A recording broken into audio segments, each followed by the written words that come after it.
At one of Moscow's historic gateways, a Russian icon is now up for sale. This is Rishsky Station, and in a surprising move, state railway giant Russian Railways has put it on the market, seeking more than $50 million to shore up its finances.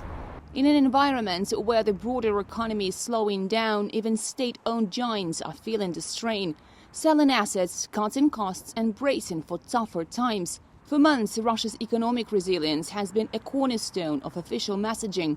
But now the tone is shifting. I look forward to hearing detailed reports today on the current situation in the economy, about why the trajectory of macro indicators is still below expectations. Moreover, it is below the expectations not only of experts and analysts, but also of the forecasts of the government itself, as well as the Central Bank of Russia. Businesses are also adjusting. Hiring is frozen across many sectors. And instead of layoffs, workers are being pushed into shorter hours or temporary downtime.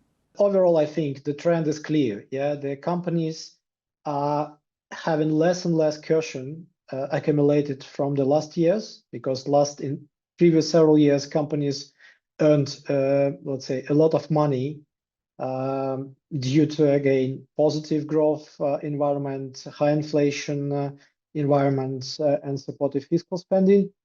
Over the last several quarters, I think private companies have been using this cushion to withstand this more difficult economic backdrop. Now we are approaching the level where the cushion might fully disappear.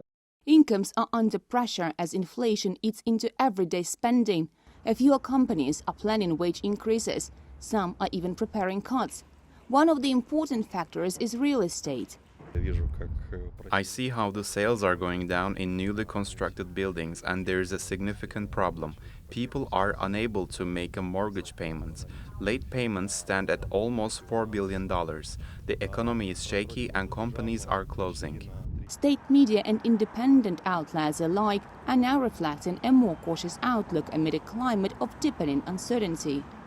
From frozen hiring to the sale of a historic railway station, the signals are becoming harder to ignore. Authorities acknowledge the slowdown. Opposition voices say it was long predicted. But for many Russians, the reality is simpler. They are paying more while getting less. Dasha Chernyshova, TRT World, Moscow.